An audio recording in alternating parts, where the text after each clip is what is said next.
దాటుతానే ఓడొస్తాడు. ఒకడొచ్చి నీ కుక్క బలే బాగుంది అని అంటాడు.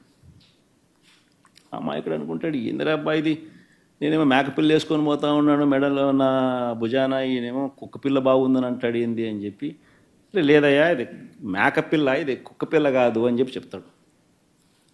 ఆ నుంచి ఇంకో 4 అడుగులు ముందుకేస్తాడు. ఆ వీధి చివరికి వచ్చేసరికి, ఆ వీధి టర్నింగ్ దిగేసరికి ఇంకొకడు ఎదురవుతాడు. ఇంకోడు ఏమంటాడు, అరే నీ కుక్కపిల్ల చాలా తెల్లగా ఉంది, చాలా బాగుంది అంటాడు. ఎక్కడి నుంచి తెచ్చుకున్నావు అని అంటాడు. ఈ అమాయకుడు అనుకుంటాడు, ఏందిరా నేను మేకపిల్లని నేను తీసుకుపోతా అంటాడు. మళ్ళీ ఇంకొకడు వచ్చి మళ్ళీ కుక్కపిల్ల అంటాడు, కుక్కపిల్ల తెల్లగా ఉందని అంటాడు, భలే బాగుందని అంటాడు, ఎక్కడి నుంచి తెచ్చుకున్నాను అంటాడు. ఏంది కాదు స్వామి, ఇది మేకపిల్ల, ఇది కుక్కపిల్ల కాదు ఇది అని చెప్పి, నీ కన్ను కనపడడం లేదా నీకు అని చెప్పి మళ్ళీ ముందుకు పోతాడు.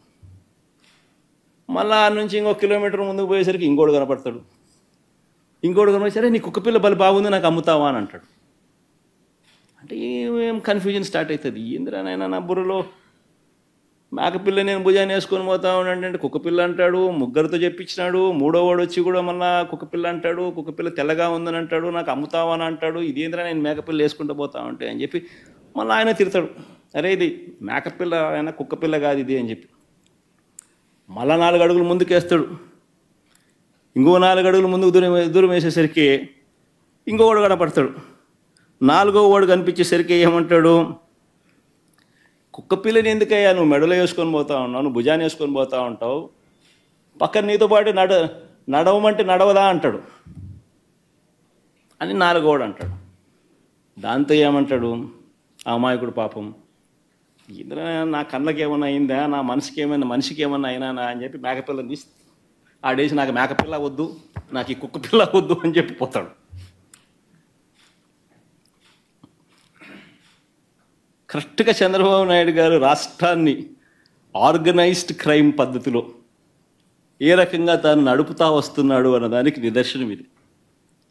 ఫస్ట్ వ్యక్తి పేరు చంద్రబాబు, 2వ వ్యక్తి పేరు దత్తపుత్రుడు, 3వ వ్యక్తి పేరు బీజేపీలో ఉన్న తన వదినమ్మ, తన మనిషి. 4వ వ్యక్తులు ఎవరు అంటే ఓ ఈనాడు, ఓ ఆంధ్రజ్యోతి, ఓ టీవీ5, ఎల్లో మాఫియా. గుర్తుకు రావడం లేదు ఇవన్నీ చూస్తూ ఉంటే.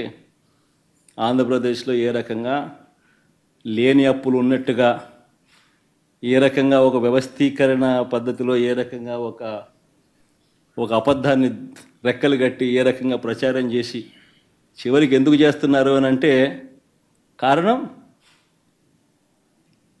సూపర్ 6లు, సూపర్ 7లు ప్రజలకు ఇవ్వకుండా మోసం చేసేందుకు ఇదంతా జరుగుతాం.